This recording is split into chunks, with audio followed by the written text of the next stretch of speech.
సన్నిధి నా సామర్థ్యం నీ సన్నిధి. Thank you Lord.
Thank you Lord, thank you lord. దేవాని సన్నిధికై స్తోత్రము తండ్రి ప్రభువా. నిజముగా తండ్రి ప్రభువా, మీ సన్నిధి మేము ఎంతగానో కోరుకొని తగినది తండ్రి ప్రభువా. ఒక దినము తండ్రి సన్నిధిలో తండ్రి ప్రభువా, నీ ఆవరణములో ప్రభువా, నీ యొక్క సముఖములో గడుపుట తండ్రి నాయన 1000 దినముల కంటే శ్రేష్టమని సెలవిచ్చిన నా తండ్రి మీకు స్తోత్రమయ్యా.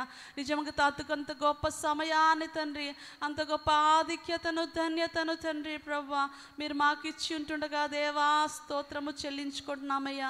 నిజముగా తండ్రి ప్రభువా, ఇదిగో నేను నరక పాత్రుల మమ్మల్ని ప్రేమించారు దేవా తండ్రి. పాపం నుండి శాశ్వతముగా మమ్మల్ని విముక్తి చేసిన దేవా మీకు స్తోత్రమయ్యా.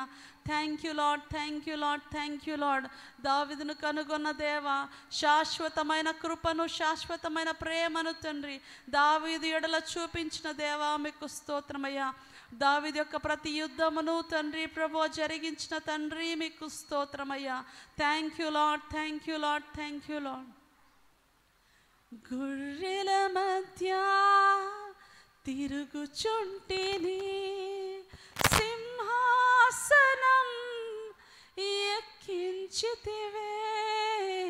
గుర్రెల మధ్య తిరుగుచుంటిని, సింహాసనం ఎక్కించితివే.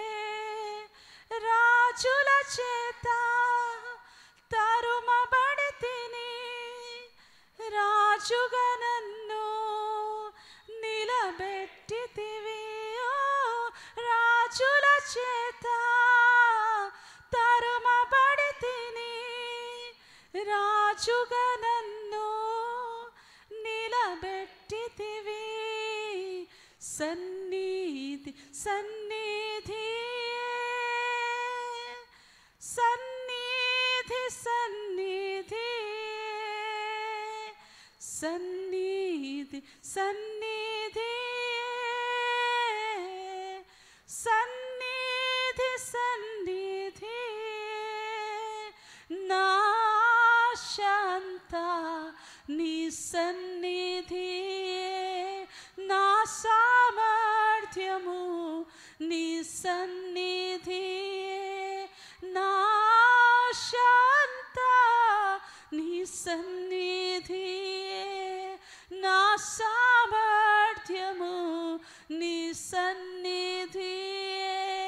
నా శాంత నీ సన్నిధి, నా సామర్థ్యము నీ సన్నిధి. నా శాంత నీ సన్నిధి, నా సామర్థ్యము నీ సన్నిధి. రబశ్యాందరే రిమరఖ మమ మమ సికెందర రమ రిమ మమ సికెందల లలలల రిమరియా తోరో మమ మమ మమ మమ సికెందల రమ మమ మోమరఖ సికెందర లమ మమ మమ స. మత్తయి సువార్త 24వ అధ్యాయం 3 నుంచి 5 వచనాలు.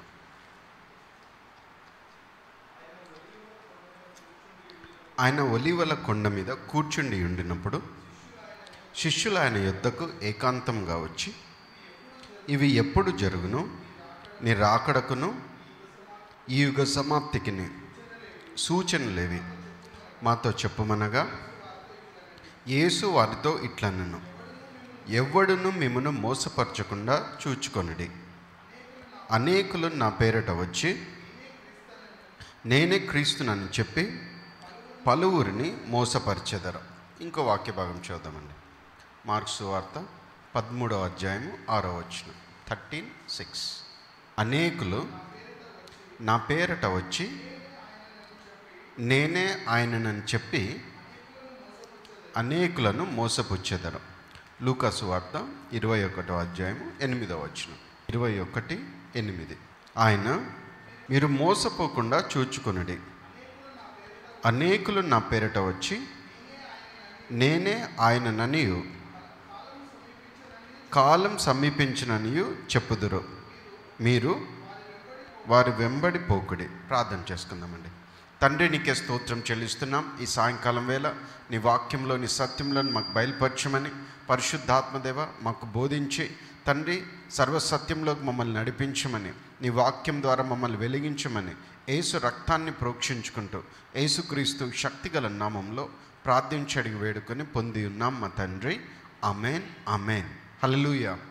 యేసుక్రీస్తు ప్రభు కలువరి సిలువలో తన ప్రాణాన్ని అర్పించడానికంటే ముందుగా తన యొక్క శిష్యులతో ఏకాంతంగా ఒలీవల కొండపైన ఏమేమి విషయాలు మాట్లాడాడో వాటి గురించి మనం లాస్ట్ 2-3 వీక్స్గా దేవుని వాక్యంలోంచి చూస్తున్నాం. మరి ఈరోజు కూడా మనం చూద్దాం. మరి కొన్ని వారాల పాటు, కొన్ని నెలల పాటు మరి దీని గురించి మనం దేవుని వాక్యంలోంచి ధ్యానించబోతున్నాం.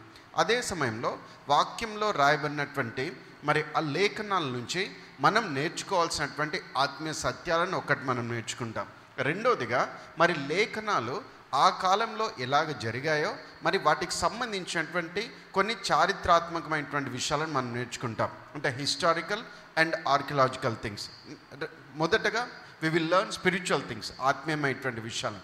మూడవదిగా మనం ఏం నేర్చుకుంటామంటే the prophetical things of the end times. అంటే ఈ చివరి దినాల్లో ప్రవచనాత్మకంగా దేవుని మాట సెలవిచ్చబడినది ఏ విధంగా నెరవేరుతున్నాయో మరి ఏ విధంగా మనం దాని కొరకు సిద్ధపడాలో ఈ 3 విషయాలు ఈ every Thursday mid week miracle సర్వీస్లో మనము కొన్ని వారాలుగా, కొన్ని నెలలుగా మనం చూడబోతున్నాం. ఆల్రెడీ ఒక 2-3 వీక్స్ బ్యాక్ స్టార్ట్ చేసాము.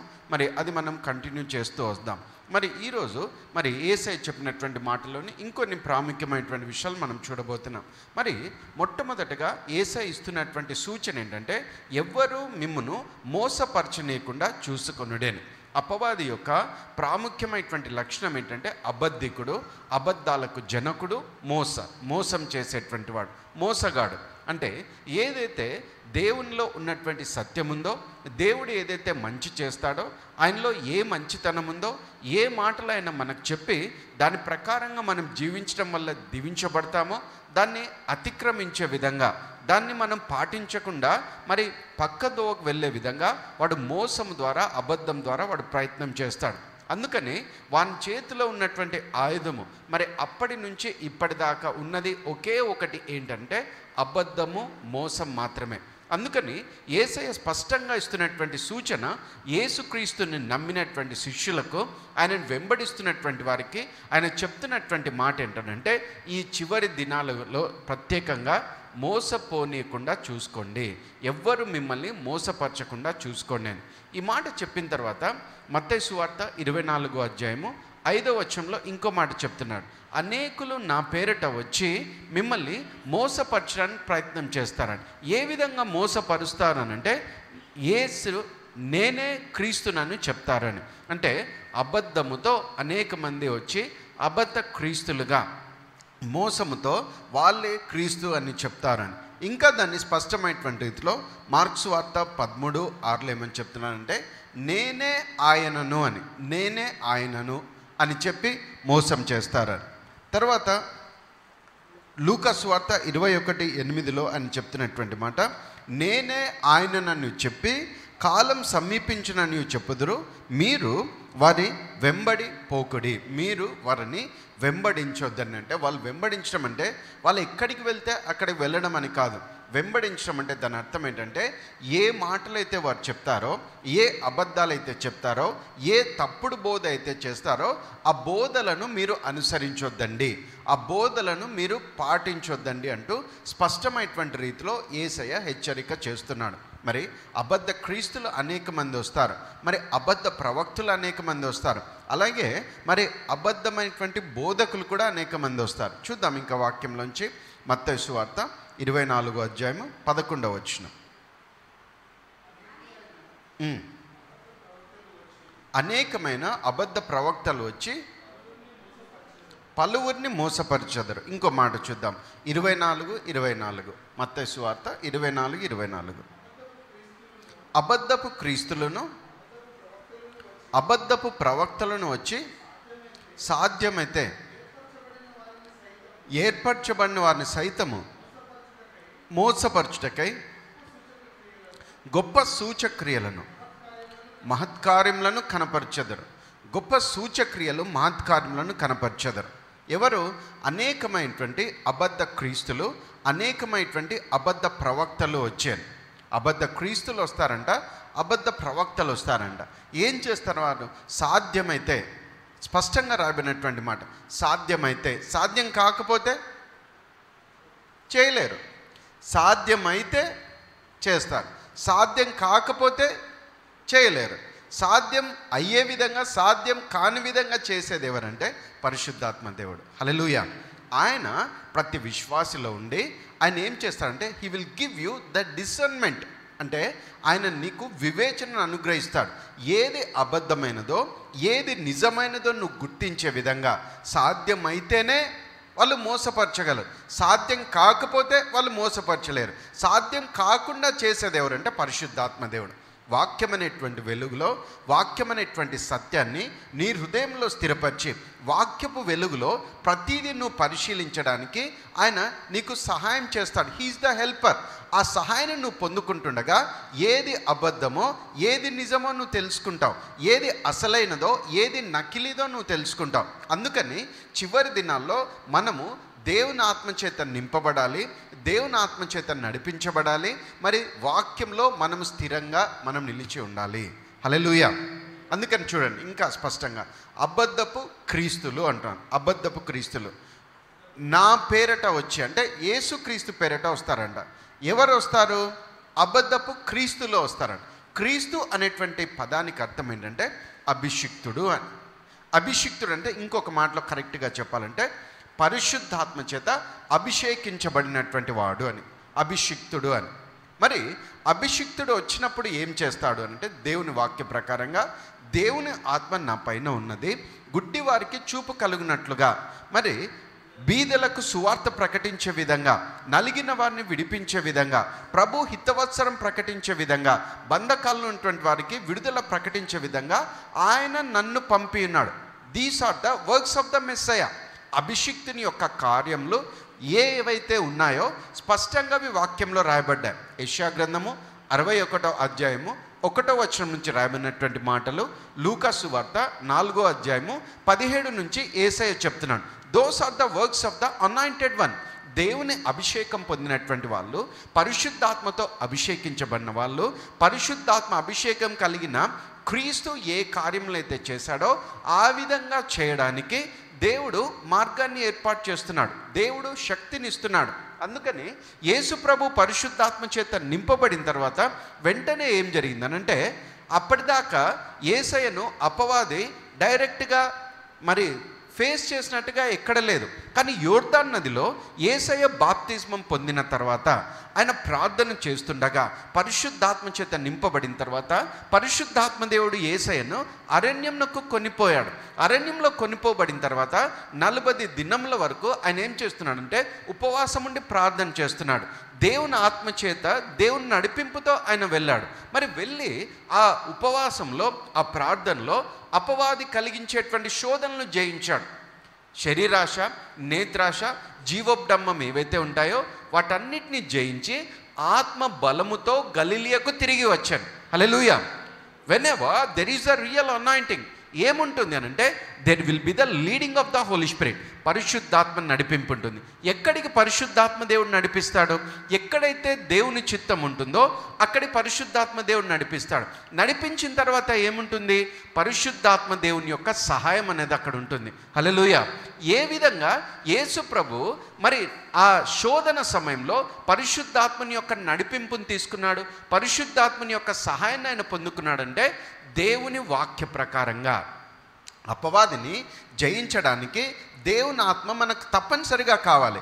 అదే సమయంలో అపవాది మీద దాడి చేయగలిగినటువంటి ఆయుధం ఏంటంటే దేవుని వాక్యం. హల్లెలూయా. అందుకని వాక్యంలో రాయబడి ఉన్నట్టుగా వాడు శోధిస్తున్నాడు అపవాది. యేసు ప్రభువును రకరకాల మాటలు చెప్పి శోధిస్తున్నాడు. కానీ యేసయ్య డిస్ట్రాక్ట్ కావటం లేదు. వాడు ఏదైతే చెప్తున్నాడో ఆ రొట్టెల వైపు పోవటం లేదు, ఏదైతే చెప్తున్నాడో ఆ ఆలయ శిఖరం వైపు పోవటం లేదు, ఏదైతే వాడు చెప్తున్నాడో నాకు సాగిల పడితే సమస్త రాజ్యాలు ఇస్తానని అటువైపు డైవర్ట్ కావటం లేదు. కానీ ఎప్పుడు కూడా ఏం చేస్తాడంటే he standing firmly on the word of God. Hallelujah. ఏ వాక్యం అయితే రాయబడిందో ఆ వాక్యంలో రాయబడినదే నెరవేరుతుంది అంటూ నోరు తెరిచి దాన్ని పలికి ప్రకటించాడు. హల్లెలూయా. మనుష్యుడు రొట్టె వలన మాత్రము కాదు కానీ దేవుని నోట నుండొచ్చు ప్రతి మాట వలన జీవించును అని రాయబడి ఉన్నది అనేను. హల్లెలూయా. అది కంప్లీట్ సెంటెన్స్, అది కంప్లీట్ వర్డ్స్. అది మనుషుడు రొట్టె వలన మాత్రం కాదు దేవుని నోట నుండొచ్చు ప్రతి మాట వల్ల జీవించడం అక్కడితో స్టాప్ చేయటం లేదు, అని రాయబడి ఉన్నది అనేను. పరిశుద్ధాత్మ చేత నింపబడిన తర్వాత వాక్యంలో మరింత డీప్గా మనం వెళ్తాం. పరిశుద్ధాత్మ చేత నింపబడిన తర్వాత వాక్యము మరింత సజీవంగా మారుతుంది. పరిశుద్ధాత్మ చేత నింపబడిన తర్వాత వాక్యము ఏ సమయంలో ఏ సందర్భంలో ఎలాగ మనం ఉపయోగించాలో, ఎలాగ విడుదల చేయాలో ఆయన నడిపింపుతో తెలుస్తుంది. Hallelujah. This is the real anointing. This is the real anointing of the Holy Spirit. పరిశుద్ధాత్మని యొక్క నిజమైనటువంటి అభిషేకం. అపోస్తుల కార్యములు 10వ అధ్యాయం 38వ వచనంలో ఇంకో మాట రాయబడి ఉంటుంది. దేవుడు నజరేయుడైన యేసును పరిశుద్ధాత్మతోనూ శక్తితోనూ అభిషేకించను అనున్నదే. దేవుడు ఆయనకు తోడై ఉండెను కనుక అపవాది చేత పీడింపబడిన వారందరినీ విడిపించుచు స్వస్థపరచుచు సంచరించుచున్నాను. హల్లెలూయా. ఆయన పరిశుద్ధాత్మ చేత నింపబడిన తర్వాత అపవాది క్రియలను లయం చేస్తున్నాడు. When ever there is real anointing there will be the destruction of the works of the devil. Satan యొక్క క్రియలు లయం కావడం అన్నది అక్కడ ఉంటుంది. హల్లెలూయా. ఒకటి, వాక్యం అన్నది సజీవంగా మారి వాక్యాన్ని మరింతగా మనం ప్రేమిస్తూ వాక్యంలో మరింతగా లోతుగా వెళ్తూ వాక్యాన్ని మరింతగా మనం ప్రకటించేటువంటి వారిగా, వాక్యాన్ని విడుదల చేసేవారిగా ఉంటాం. రెండోది, అపవాది క్రియలు ఎక్స్పోజ్ అయ్యి వాటిని లయం చేసేవారిగా మారుస్తుంది. అభిషేకం యొక్క రియల్ థింగ్, అభిషేకము రియల్గా పనిచేసేటువంటి మెథడ్ అది. కానీ ఇక్కడ వాక్యంలో రాయబడుతున్నటువంటి మాట అబద్ధ క్రీస్తులు. రియల్ క్రీస్తు వచ్చి ఏం చేశాడో, రియల్ అనాయింటింగ్ ఏ విధంగా పనిచేస్తుందో మనం వాక్యంలో చూసాం. కానీ ఇప్పుడు వచ్చేది ఫాల్స్ క్రైస్ట్. ఫాల్స్ క్రైస్ట్ ఏం చేస్తాడంటే he will give you the false hope. అంటే అబద్ధమైనటువంటి ఆశలను వాడు పుట్టిస్తాడు. ఏమని చేస్తాడనంటే ఫాల్స్ క్రైస్ట్ ఏం చేస్తాడంటే, క్రైస్ట్కి ఇంకొక మీనింగ్ ఏంటంటే డెలివరర్ అని. డెలివరర్ అంటే విమోచకుడు, విడుదల చేసేటువంటి వాడు. కాబట్టి మీకున్నటువంటి బంధకాల నుంచి, మీకున్నటువంటి సమస్యల నుంచి నేను మీకు ఒక పరిష్కారాన్ని చూపిస్తాను, నేను మీకు విడుదలని ఇస్తానంటూ ఒక అబద్ధపు నిరీక్షణను వాడిస్తాడు. అందుకని అక్కడ అబద్ధ క్రీస్తు అని రాయబడలేదు, అబద్ధ క్రీస్తులు అని. రకరకాల టైం పీరియడ్లో, రకరకాల కల్చర్స్లో, మరి రకరకాల ప్లేసెస్లో అనేక మంది ఫాల్స్ మెస్సయాస్ వచ్చారు. వాళ్ళు వచ్చి ఫాల్స్ హోప్స్ ఇచ్చారు. దాన్ని నమ్మినంత వరకు ఒక మాట, నమ్మి వాళ్ళకు సహకరించిన తర్వాత వెంటనే వాళ్ళు దానికి భిన్నంగా ప్రవర్తిస్తారు, భిన్నంగా వాళ్ళు మోసం చేస్తారు. అందుకని జాగ్రత్తగా ఉండండి అని. యెహోవాను ఆశ్రయించేవాడు ధన్యుడు. యెహోవాను ఆశ్రయించక నరులను ఆశ్రయించేవాడు శాపగ్రస్తుడు అని రాయబడింది వాక్యంలో. నీవు దేవుని కంటే అధికంగా మనిషి పైన ఆధారపడుతూ, మనిషి చేసేటువంటి వాగ్దానాలపైన ఆధారపడుతూ మనుషులను నమ్ముకుంటే ఏమవుతుందంటే అది శాపంలోనికి, నాశనంలోనికి తీసుకెళ్తుంది. అందుకని 1కి 4 సార్లు అది దేవుని యొక్క చిత్తమా కాదా అని మనం తెలుసుకోవాలి. హల్లెలూయా. అందుకని పరిశుద్ధాత్మ దేవుడు మనలో ఉండి మనకు సహాయం చేయడానికి ఎల్లవేళలా ఆయన సిద్ధంగా ఉన్నాడు. హల్లెలూయా. False Christ. ఇంకొకరు ఎవరంటే అబద్ధ ప్రవక్తలని, ఫాల్స్ ప్రాఫిట్స్ అని. ఒక ప్రవక్త ఏం చేస్తాడంటే దేవుని సన్నిధిలో కనిపెట్టి అతడు దేవుడిచ్చినటువంటి మాటను పొందుకుని ప్రజలకు అది ప్రకటిస్తాడు. కానీ అదే ఫేక్ అయితే, ఫాల్స్ అయితే దేవుని దగ్గర కనిపెట్టడం ఉండదు, కానీ తన సొంత ఊహను బట్టి ప్రజలకు ఏదైతే ఇష్టమో, వాళ్ళు ఏదైతే కోరుకుంటున్నారో ఆ దురద చెవులకు తగ్గట్టుగా ఏదో ఒక మాట విడుదల చేస్తాడు. మరి రియల్ ప్రాఫిటా, రియల్ ప్రాఫెసీనా కాదా అని గుర్తించడానికి ఏ ప్రాఫెసీ అయితే చెప్తున్నాడో అది నెరవేరుతుందా లేదా అని చెక్ చేసుకోవాలి ఫస్ట్ ఆఫ్ ఆల్. రెండవది, ఆ వ్యక్తి యొక్క సాక్ష్యం అన్నది ఎలా ఉంది, అది దేవుని వాక్య ప్రకారంగా ఉందా, ఆత్మ ఫలం అన్నది అతడు కలిగి ఉన్నాడా, ఇది మనం చెక్ చేసుకోవాల్సింది. అందుకని చివరి దినాల్లో అనేకమైనటువంటి అబద్ధ ప్రవక్తలు కూడా వస్తారు, జాగ్రత్తగా ఉండండి అంటూ హెచ్చరిస్తున్నాడు. ఇంకొకరు కూడా ఉన్నారు, చూద్దాం ఇంకో మాట. 2 పీటర్ 2 పేతురు 2వ అధ్యాయము 1వ వచనం. 2 పేతురు 2వ అధ్యాయము 1వ వచనం. మరియు అబద్ధ ప్రవక్తలు ప్రజలలో ఉండిరి, అటువలనే మీలోనూ అబద్ధ బోధకులు ఉందురు.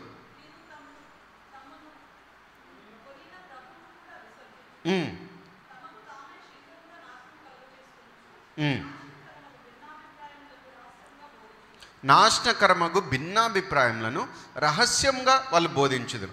అక్కడ ప్రజల్లో అబద్ధ ప్రవక్తలు ఉన్నారంట. కానీ ఇక్కడ చెప్తున్నది మీలో కొంతమంది అబద్ధ బోధకులు ఉన్నారు. ఎవరు మీలో అంటే ఇక్కడ చెప్తున్నది క్రైస్తవులలో, అంటే విశ్వాసులలో, దేవుని సంఘములలో, వాళ్ళలో కొంతమంది అబద్ధ బోధకులు ఉన్నారండి.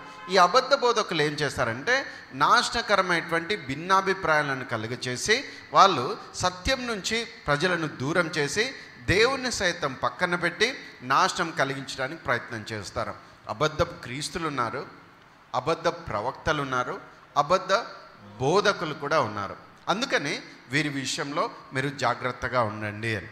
అంటే ప్రతి అద్భుతం, ప్రతి సూచక్రియ ఎప్పుడు కూడా ఎలా ఉండాలంటే దేవుణ్ణి మహిమపరిచేదిగా ఉండాలి. ఫస్ట్ ఆఫ్ ఆల్ ఏ వ్యక్తి కూడా దానికి సంబంధించినటువంటి క్రెడిట్ తీసుకోకూడదు. ఎందుకనంటే ఆత్మవరాలు అన్నది దేవుడు ఇచ్చేటువంటి ఉచితమైనటువంటి బహుమానం. అది పరిశుద్ధాత్మ నడిపింపుతో పనిచేయాలి. ఎప్పుడైతే ఆ విధంగా జరుగుతుందో దేవునికి మహిమకరంగా అది జరగాలి. రెండోదిగా ఏం జరగాలంటే అక్కడ ప్రజల జీవితాల్లో నిజమైనటువంటి మేలు కలగాలి. నిజంగా దాన్ని బట్టి వాళ్ళు మేలు కలగాలి. మేలు కలిగి మన పట్ల కాదు కదా, అంటే ఎవరైతే దాన్ని చేశారో వాళ్ళ పట్ల కాదు, కానీ దేవుని పట్ల కృతజ్ఞత కలిగేటువంటి వాళ్ళుగా వాళ్ళు మారాలి. అర్థమవుతుందా? ఒకటి, దేవుడు మహిమపరచబడే విధంగా ఆ అద్భుతం కానీ సూచక్రియ కానీ ఉండాలి. రెండోదిగా వాళ్ళు దేవునికి కృతజ్ఞతాస్తుతులు చెల్లిస్తూ వారు దేవునిలో మరింత విశ్వాసాన్ని పెంచుకునేటువంటి వారుగా ఉండాలి. మనుషుల మీద ఆధారపడే వాళ్ళగా కాదు, మనుషులకు మహిమనిచ్చేటువంటి వాళ్ళగా కాదు, మనుషులను పొగుడుతూ వాళ్ళని ఐడల్స్గా మార్చే వాళ్ళు కాదు. ఆ విధంగా ఉండకూడదు. అందుకని సూచక్రియలు, అద్భుతాలు జరుగుతున్నాయంటే ప్రతిదాని వెనుక ఇది అబద్ధమై ఉండొచ్చు, ఇది అబద్ధ ప్రవక్తలు చేస్తుండవచ్చు, అబద్ధ బోధకులు చేస్తుండ, వెంటనే అలాగ మనం ముద్ర వేయకూడదు. దాన్ని గమనించాలి. ఫస్ట్ ఆఫ్ ఆల్ గమనించాలి, అది దేవుని కార్యమా కాదా, ప్రజలకు మేలు కలుగుతుందా లేదా, దానివల్ల దేవునిలో వాళ్ళు ఎదుగుతున్నారా, వాళ్ళ విశ్వాసం స్థిరపడుతుందా లేదా, ఇది గమనించాలి. అప్పుడు దాన్ని బట్టి ఒక కంక్లూజన్కి మనం రావాలి. అంతేకాని ప్రతి దానిపైన మనం వెంటనే ఒక అభిప్రాయానికి మనం రాకూడదు. యేసయ్య ముందుగానే హెచ్చరిస్తున్నాడు. కానీ ఇంకొక ఆశ్చర్యకరమైనటువంటి విషయం ఏంటంటే ఆత్మ వరములు అన్నది కేవలం సేవకులకు పరిమితమైనది కాదు. అది మీకు ఆ సత్యం తెలుసో లేదో మరి. ఆత్మ వరములు అన్నది అది సంఘ క్షేమాభివృద్ధి కోసము, విశ్వాసుల క్షేమాభివృద్ధి కోసము ప్రతి ఒక్కరికి ఆయన పంచి ఇస్తూ కార్యసిద్ధి కలుగ చేస్తున్నాడంట. హల్లెలూయా. కానీ దాంట్లో 9 గిఫ్ట్స్లో 9 వరాల్లో ఒకరికి 1 ఇవ్వచ్చు, ఒకరికి 2 ఇవ్వచ్చు, ఒకరికి 3 ఇవ్వచ్చు. కొంతమంది దైవ సేవకులకు 9 ఆత్మవరాలు కలిగిన వాళ్ళు కూడా ఉన్నారు. మరి ఆత్మవరాలు 9 ఉన్నప్పటికీ ఒక్కొక్కరు కొన్ని పొందుకున్నప్పటికీ అవి ఏ విధంగా ఆపరేట్ అవుతాయంటే పరిశుద్ధాత్మ నడిపింపు ఉన్నప్పుడే ఆపరేట్ అవుతాయి. అవి కలిగి ఉన్నంత మాత్రాన కొన్నిసార్లు ఆటోమేటిక్గా ఆపరేట్ కావు. దానికి ఆయన ఇన్స్పిరేషన్ ఉండాలి, ఆయన గైడెన్స్ ఉండాలి, మరి దాంట్లో దేవుని చిత్తం ఉండాలి, అప్పుడు అది జరుగుతుంది. మరి దాంట్లో కూడా లెవెల్స్ ఉంటాయి, దాంట్లో కూడా మరి డిగ్రీస్ ఉంటాయి. హీలింగ్ గిఫ్ట్ ఉండొచ్చు, దాంట్లో హీలింగ్ గిఫ్ట్ పేరు గిఫ్ట్స్ ఆఫ్ హీలింగ్స్ అని ఉంటుంది, స్వస్థత వరములు అని. మరి కొంతమంది కొన్ని అనారోగ్యాల విషయంలో వారు ప్రార్థించినప్పుడు ఆ వరము బలంగా పనిచేస్తుంది. కొన్ని సిక్నెసెస్లో, కొన్నిసార్లు కొన్ని సిక్నెసెస్లో అది పని చేయకపోవచ్చు. వరం ఉంటుంది కానీ దాని యొక్క లెవెల్, దాని యొక్క డిగ్రీ దానికి సరిపోకపోవచ్చు. అంటే కొన్ని లిమిట్స్ వరకే అది పని చేయవచ్చు. అట్లా అని వరం పనిచేయటం లేదని చేస్తుంది, కానీ దేవుని గైడెన్స్ ఉంటుంది, దాని యొక్క లెవెల్ ఉంటుంది, దాని యొక్క మరి మెజర్ ఉంటుంది, దాని ప్రకారంగా అది పనిచేస్తుంది. మరి ఇంకో గిఫ్ట్ ఉంది, అదేంటంటే విశ్వాసం అనేటువంటి వరం. మరి ఈ ఆత్మవరాలు పనిచేయకపోతే విశ్వాసం అనేది కూడా ఒక గిఫ్ట్ ఆఫ్ గ్రేస్, అంటే ఆత్మ వరమే. అది ఇంకొక గిఫ్ట్ ఉంది, అదేంటనంటే కల్టివేటింగ్ ఫెయిత్, దేవుని వాక్య ప్రకారంగా విశ్వాసాన్ని పెంపొందించుకుంటూ రావడం. ఇది చాలాసార్లు ఉపయోగించడానికి అవకాశం ఉంటుంది. ఆత్మ వరాలు ఒక విశ్వాసికి లేకపోయినా దేవుని వాక్యం మీద ఆధారం చేసుకుని యేసు నామంలో విశ్వాసంతో వాళ్ళు ప్రార్థన చేసినప్పుడు గొప్ప కార్యాలు జరుగుతాయి. హల్లెలూయా. క్రైస్తవ జీవితం ఎప్పుడు కూడా మరి నీరసమైన నిస్సారమైనటువంటి జీవితం కాదు. పరిశుద్ధాత్మని కలిగి ఉంటే పరిశుద్ధాత్మ దేవుడు క్రీస్తులో నిన్ను స్థిరపరిచి, క్రీస్తులో నిన్ను నిలిపి ఉంచే విధంగా చేసి, క్రీస్తులో ఉన్నటువంటి అభిషేకము నీలో ప్రవహించే విధంగా చేస్తాడు. హల్లెలూయా. అందుకని నువ్వు చేయాల్సినటువంటి ప్రార్థన ఏంటంటే, ఎంతో నిశ్చయంగా ఇస్తానని చెప్పినటువంటి పరిశుద్ధాత్మ అభిషేకాన్ని నాకు అనుగ్రహించు దేవా అని. లూకాసు వార్త 11వ అధ్యాయం 13వ వచనం. స్పష్టంగా తండ్రి తన్ను అడిగేటువంటి వారందరికీ కూడా ఎంతో నిశ్చయంగా ఇస్తానని వాగ్దానం చేస్తున్నాడు. కాబట్టి యేసుక్రీస్తుని నమ్మినటువంటి బిడ్డగా, యేసుక్రీస్తు యొక్క విశ్వాసిగా నీవు తండ్రిని ధైర్యంతో, విశ్వాసంతో అడగాలి. ప్రభువా, నన్ను పరిశుద్ధాత్మతో నింపు, పరిశుద్ధాత్మ అనేటువంటి వరము నాకు కూడా దయచేయు. ఎందుకంటే రాబోయేటువంటి కాలానికి నిన్ను సిద్ధపరిచేది ఆయనే. ప్రభు రాకడ కోసం నిన్ను సిద్ధపరిచేది ఆయనే. బుద్ధి కలిగినటువంటి కన్యకల వలె నీ సిద్ధల్లో నూనెను సిద్ధపరిచేది ఆయనే. కాబట్టి నువ్వు నాకు కావాలి ప్రభువా. యుక్తంగా ప్రార్థన చేయడానికి సహాయం చేసేది ఆయన్నే. వాక్యాన్ని నీకు ప్రత్యక్షపరిచేది ఆయన్నే. వాక్యం యొక్క గ్రంథకర్త ఆయన్నే. వాక్యంలోని ప్రతి అక్షరము, వాక్యంలోని ప్రతి లేఖనము ఆయన ఊపిరి ద్వారా, ఆయన దైవావేశం ద్వారా పలుకగా అవి కలిగాయి. కాబట్టి ఆయన మీద మనం ఆధారపడవలసినటువంటి అవసరం ఉన్నది. హల్లెలూయా. ఆయన నిత్యము నీతో పాటు ఉండేటువంటి దేవుడు. కాబట్టి వాళ్ళేంటి వీళ్ళేంటి అనడానికంటే ఫస్ట్గా మనమేంటి, మన దేవుడేంటి, దేవుని వాక్యంలోంచి ఆయన సన్నిధానంలో కూర్చొని ఫస్ట్ అందులో మనం స్పష్టత రావాలి. హల్లెలూయా. ఇదే యేసయ్య చెప్తున్నది. చివరి దినాల్లో మోసపోకుండా మీరు జాగ్రత్తగా ఉండండి. దేవుడు ఎప్పుడు కూడా మోసం చెయ్యడు. హల్లెలూయా. ఆయన నమ్మిన వాళ్ళు ఎప్పుడు కూడా మోసపోరు. హల్లెలూయా. అందుకని చాలా జాగ్రత్తగా దేవునితో మనం సహవాసం చేయాలి. మరి ఇవన్నీ చెప్తూ వచ్చిన తర్వాత ఈరోజు ఇంకొక టాపిక్లోకి కొంచెం బ్రీఫ్గా ఇంట్రడక్షన్లోకి నేను వెళ్ళబోతున్నాను. ఈరోజు ఇది కొన్ని బేసిక్స్ చూస్తూ వచ్చాం. False prophets and false Christ and false teachers, అబద్ధ క్రీస్తులు, అబద్ధ ప్రవక్తలు అండ్ అబద్ధ బోధకులు. ఈరోజు మరి వీళ్ళందరిలో మించి పీక్ ఇద్దరు ఉంటారు. వాళ్ళలో అబద్ధ క్రీస్తులందరిపైన ఒక అబద్ధ క్రీస్తు ఉంటాడు. ఎవరనంటే యాంటీ క్రైస్ట్ అంటారు. యాంటీ క్రైస్ట్, క్రీస్తు విరోధి అని తెలుగు బైబిల్లో రాయబడి ఉంటుంది. ఇంగ్లీష్ బైబిల్లో యాంటీ క్రైస్ట్ అని రాయబడుతుంది. అలాగే ఈ ప్రవక్తలందరికి మించి ఒక ప్రవక్త ఉంటాడు. ఈ అబద్ధ ప్రవక్తలందరిపైన ఒక అబద్ధ ప్రవక్త ఉన్నాడు, ఫాల్స్ ప్రాఫిట్. ఈ అబద్ధ ప్రవక్త చివరి దినాల్లో, మరి ఈ చివరి అంత్య దినాల్లో బయలుపడేటువంటి వాళ్ళు. ఈ రెండు పర్సన్స్ ఈ లాస్ట్ డేస్లో వాళ్ళు బయటపడతారు. వాళ్ళు లోకాన్ని మరి తప్పుడు మార్గంలో నడిపించడానికి అపవాది యొక్క ప్రేరేపణ వల్ల వారు ఈ లోకంలో పనిచేస్తారు. ఏ విధంగా తండ్రి అయిన దేవుడు, కుమారుడైనటువంటి యేసు ప్రభు, పరిశుద్ధాత్మ దేవుడు త్రిత్వముగా మరి వారు ఉనికిలో ఉంటూ మనలో కార్యం వాళ్ళు జరిగిస్తున్నారో, ఆ విధంగా అన్హోలీ ట్రినిటీ అనేది ఉంటుంది. అంటే అపవిత్రమైనటువంటి త్రిత్వము అని. ఈ అపవిత్రమైనటువంటి త్రిత్వంలో మరి సాతాను, తర్వాత క్రీస్తు విరోధి, తర్వాత అబద్ధ ప్రవక్త. అంటే తండ్రి అయిన దేవుని స్థానంలో ఈ అన్హోలీ ట్రినిటీలో సైటన్ ఉంటాడు. వాడు అబద్ధాలకు జనకుడు. తండ్రి అయిన దేవుడు అద్వితీయ సత్యదేవుడు ఆయన.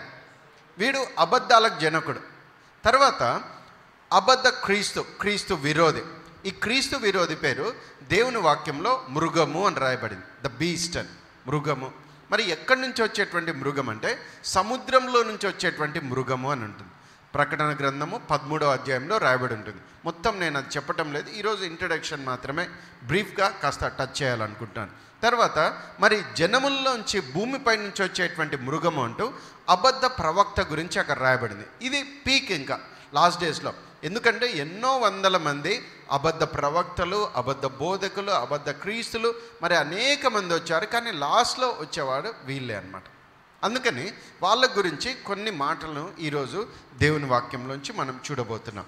స్పష్టంగా దేవుడు వివరించాడు ఈ చివరి దినాల్లో వాళ్ళ యొక్క ఇన్ఫ్లుయెన్స్ ఎలా ఉంటుంది, దాంట్లోంచి మనం ఎలా బయటపడాలి, ఏ విధంగా మనం ప్రార్థన పూర్వకంగా దేవుని కృపతో మనం ప్రొటెక్షన్ పొందుకోవాలి, అవన్నీ కూడా దేవుని వాక్యంలో రాయబడ్డాయి.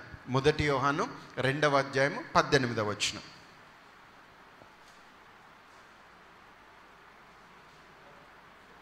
1 యోహాను 1 John 2nd chapter 18th verse. చిన్న పిల్లలారా, ఇది కడవరి గడియ, క్రీస్తు విరోధి వచ్చునని వింటిరి కదా. ఇప్పుడును అనేకులైన క్రీస్తు విరోధులు బయలుదేరి ఉన్నారు. కడవరి గడియలో ఖచ్చితంగా గుర్తించాల్సినటువంటి విషయం ఏంటంటే క్రీస్తు విరోధి వచ్చునని వింటిరి కదా. చూడండి, 2 ఉన్నాయి ఇక్కడ, జాగ్రత్తగా వాక్యం మీరు గమనించండి. క్రీస్తు విరోధి అని సింగులర్గా ఒక మాట రాయబడింది. తర్వాత అనేకులైన క్రీస్తు విరోధులు అంటూ అక్కడ రాయబడి ఉన్నది. ఇక్కడ కడవరి గడియలో క్రీస్తు విరోధి వచ్చును అని రాయబడింది. అంటే it is a futuristic tense, అంటే భవిష్యత్తులో వస్తాడు అని.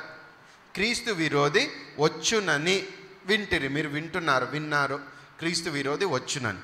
కానీ ఇప్పుడు అనేకులైన క్రీస్తు విరోధులు బయలుదేరి ఉన్నారు, ఆల్రెడీ బయలుదేరి ఉన్నారంట. ఎప్పుడు ఈ మాట చెప్తున్నాడు ఈయన? 90 ADలో చెప్పిన మాట ఇది, దాదాపుగా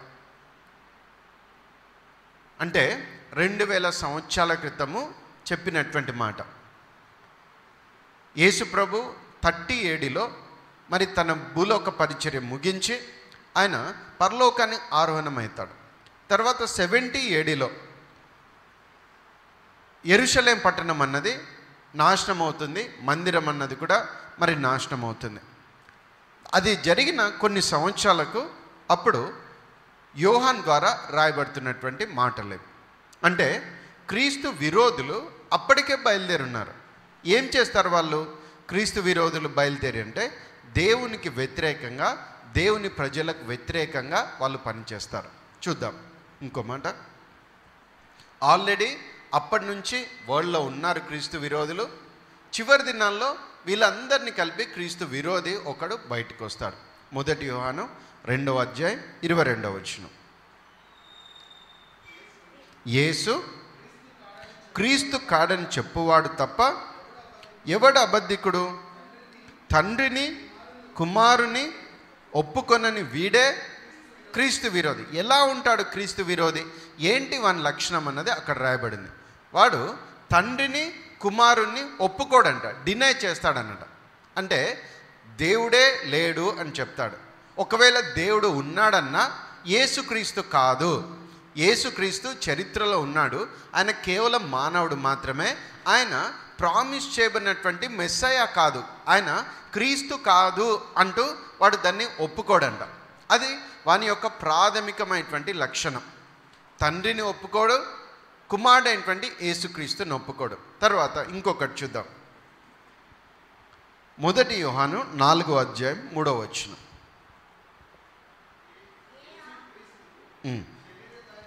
యేసుక్రీస్తు శరీరధారి అయి వచ్చనని ఏ ఆత్మ ఒప్పుకొనునో అది దేవుని సంబంధమైనది. ఏ ఆత్మ యేసును ఒప్పుకొనదో అది దేవుని సంబంధమైనది కాదు. దీనిని బట్టి దేవుని ఆత్మను మీరు ఎరుగుదురు.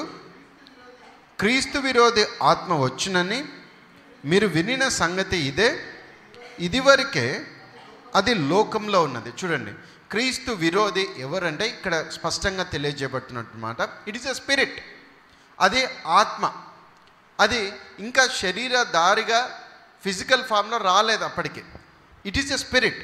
మరి ఒక్కొక్క టైం పీరియడ్లో ఒక్కొక్కరు పొజెస్ చేసి ఎవరైతే ఈవిల్ పర్సన్ ఉంటున్నాడో, ఎవరైతే దుష్టమైనటువంటి వ్యక్తి ఉంటున్నాడో అతన్ని పొజెస్ చేసి అతని ద్వారా దేవునికి వ్యతిరేకమైనటువంటి కార్యాలు జరిగిస్తూ ఉంటుంది.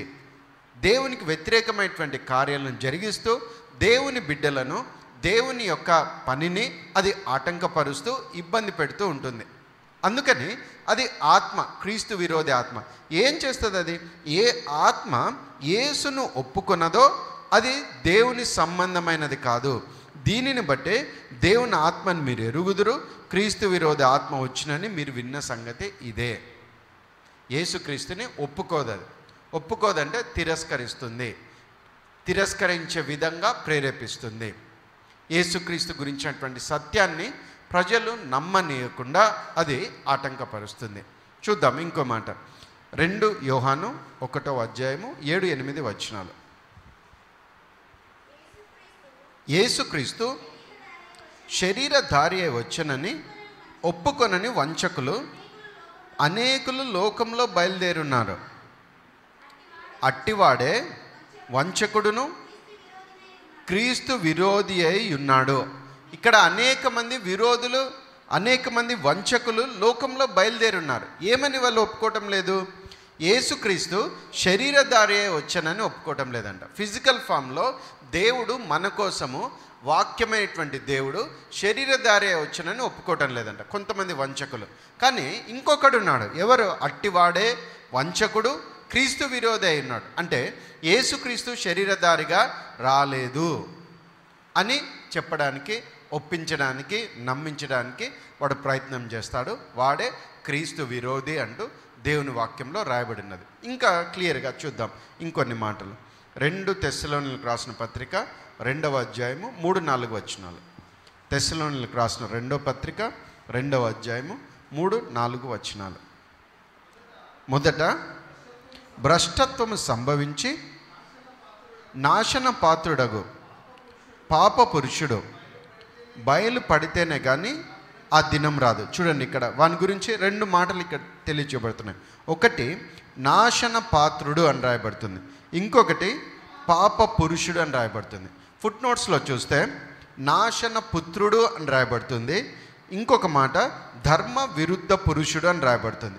పాప పురుషుడు అనే దానికి ధర్మ విరుద్ధ పురుషుడు అని, అంటే ద మ్యాన్ ఆఫ్ లాలెస్నెస్, అంటే ఎటువంటి నీతి న్యాయము, ఎటువంటి మరి మోరల్స్ లేనటువంటి వాడు, ధర్మానికి విరోధంగా ఉండేటువంటి వాడు, వాడే క్రీస్తు విరోధి, యాంటీ క్రైస్ట్ అని. ఇంకో మాట ఏంటంటే నాశన పాత్రుడు అని రాయబడింది. ఫుట్ నోట్స్లో నాశన పుత్రుడు అని రాయబడింది, సన్ ఆఫ్ డిస్ట్రక్షన్.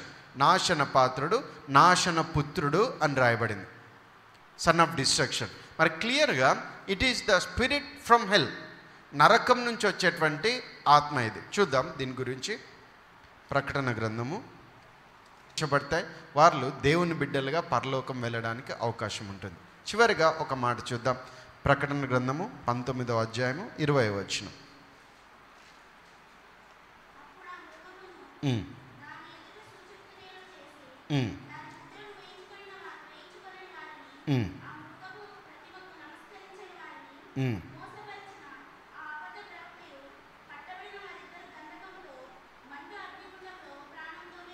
ప్రాణములతోనే వేయబడి, లాస్ట్కి వాని ఎండ్ అదే, వాడు అబద్ధ ప్రవక్త. ఇద్దరు మరి పట్టబడి ప్రాణములతో మరి అగ్నిగుండంలో వాళ్ళు వేయబడిరి అని. అందుకని మనం ఈ చివరి దినాల్లో ఉంటుండగా మరింత జాగ్రత్త కలిగి ఉండవలసినటువంటి వారంగా ఉన్నాం. ఇవన్నీ ఒకప్పుడు వాళ్ళు ఆలోచించేటువంటి వాళ్ళు, తర్వాత జరుగుతాయేమో అంటూ జాగ్రత్త పడేటువంటి వాళ్ళు. కానీ ఇప్పుడు లిటరల్గా అవన్నీ ఈ సైన్స్ అండ్ టెక్నాలజీ డెవలప్ అయిన తర్వాత చాలా అడ్వాన్స్డ్గా అవన్నీ జరుగుతున్నాయి. మరి కొంతమంది చెప్తున్నటువంటి కొంతమంది సైంటిస్ట్ అబ్జర్వేషన్ ప్రకారము మరి నానో టెక్నాలజీ మరి అది పబ్లిక్లో రిలీజ్ చేస్తున్నారు, పబ్లిక్ ప్లేసెస్లో. మరి దాంట్లో ఉన్నటువంటి ఆ నానో పార్టికల్స్ ఏం చేస్తాయంటే మరి బ్రెయిన్లో ఉన్నటువంటి థాట్స్ని కూడా అవి స్టడీ చేసే విధంగా ఉండి దానికి తగ్గట్టుగా అవి మార్పులు చేర్పులు చేస్తాయండి. అది బయట నుంచే ఇన్ఫ్లుయెన్స్ చేస్తున్నాయి ఇంకా. కానీ దేవుని ఆత్మచేత నింపబడినటువంటి మన మనస్సు ఏ విధంగా ఉండాలంటే క్రీస్తు మనస్సుగా మారాలి. హల్లెలూయా. మరి ఆ ఇన్ఫ్లుయెన్స్ మన పైన పని చేయకుండా లోపల ఉన్నటువంటి దేవుని ఇన్ఫ్లుయెన్స్ మనలోంచి పనిచేయాలి. వాడు వరల్డ్ సిస్టమ్ని చేంజ్ చేయడానికి చూస్తాడు. ఏదైతే పనికిరానిదో అది ప్రయోజనకరమైనదిగా చూపిస్తాడు. ఏదైతే పాపంతో కూడినదో అది సంతోషాన్ని ఇచ్చేదానిగా మారుస్తాడు. ఒకప్పుడు పాపమేంటో మరి సరైనదేంటో అర్థమైంది, కానీ ఇప్పుడు పాపం కూడా సరైన దానిగా మార్చడానికి వాడు రకరకాలుగా మరి సిస్టమ్స్ ద్వారా వాడు పనిచేస్తూ ఉంటాడు. ఒకప్పుడు ఎల్జిబిటిక్యూ అంటే అది పాపమని అందరికీ తెలుసు, కానీ ఇప్పుడు కొన్ని కంట్రీస్లో దాన్ని జెండర్ డిస్క్రిమినేషన్ ఉండకూడదు, అవన్నీ కూడా ఈక్వల్, ఏమైనా సేమ్ సెక్స్ మ్యారేజెస్ చేసుకోవచ్చు, ఇవన్నీ కూడా లాస్ చేసి పడేశారు, ఇవన్నీ కూడా చట్టాలుగా మార్చేశారు. ఎందుకంటే దాని వెనుక పనిచేస్తున్నటువంటి సిస్టమ్, దాని వెనుక పనిచేస్తున్నటువంటి క్రీస్తు విరోధి యొక్క ఆత్మ. దేవుడు ఏ విధంగా సృష్టించాడంటే వారిని స్త్రీని గాను పురుషుని గాను సృజించాను, క్లియర్గా వాక్యంలో రాయబడింది. కానీ దాన్ని మార్చివేయడానికి, చెడగొట్టడానికి, మరి మానవుని యొక్క మరి జెనెటిక్ కోడ్నే డిస్టర్బ్ చేయడానికి వాడు చేసేటువంటి ప్లాన్స్ అవి. ఇంకోసారి చెప్తాను అవన్నీ కూడా, ఇంకోసారి డీటెయిల్గా నోవా టైంలో ఏం జరిగింది, మరి జరిగినందువల్ల ఏ విధంగా జీన్స్ అన్నీ కూడా డిస్టర్బ్ అయిపోయి, కరెక్ట్ అంటే గాడ్ క్రియేట్ చేసిన gene only Noah and Noah ఫ్యామిలీలోనే ఎలా కంటిన్యూ అయ్యాయి, మరి దాన్ని డెవిల్ డిస్టర్బ్ చేయడానికి ఎలా చేస్తున్నాడు, అప్పుడు ఎలా చేశాడు, అందుకని దేవుడు ఆ జనరేషన్ని తీసేశాడు. మరి ఈ టైంలో ఎలా డిస్టర్బ్ చేయడానికి చూస్తున్నాడు, చాలా విషయాలు ఉన్నాయి. మరి కొన్ని మరి కవర్ చేస్తూ వద్దాం, మనకు టైం దొరికినంతలో మరి దేవుడు మనకిచ్చినటువంటి నడిపింపుని బట్టి. ఈరోజు మరి ప్రాముఖ్యంగా అబద్ధ బోధకులు, అబద్ధ ప్రవక్తలు, అబద్ధ క్రీస్తులు. మరి మనము సత్యమందు మనం స్థిరముగా ఉండాలి. మనము క్రీస్తు శరీరధారి వచ్చాడని మనం నమ్మాలి, మరి క్రీస్తు దేవుడని మనం నమ్మాలి. క్రీస్తుని నమ్మడం ద్వారా మన జీవితాలకు పాప క్షమాపణ లభించి, మనకు రక్షణ లభించి, నిత్య జీవానికి మనల్ని వారసులుగా ఆయన మార్చాడని మనం నమ్మి దేవుని స్తుతించి క్రీస్తుని వెంబడించేటువంటి వారిగా పరిశుద్ధాత్మ చేత నింపబడి వాక్యం వెలుగులో వాక్యానికి ప్రాధాన్యతనిస్తూ ప్రార్థన పూర్వకంగా ఆయన రాకడ కోసం మనం సిద్ధపడేవారిగా ఉండాలి. హల్లెలూయా. దేవుడు అలాంటి కృపతో మనల్ని ఆశీర్వదించి బుద్ధి కలిగినటువంటి కన్యకల వలె ఎలాంటి మోసానికి మనం లోను కాకుండా, ఎలాంటి నిర్లక్ష్యం లేకుండా అప్రమత్తంగా, జాగ్రత్తగా, పరిశుద్ధంగా, నీతితో మనం జీవించడానికి దేవుడు మనకు సహాయం చేయునుగాక. ఆమేన్.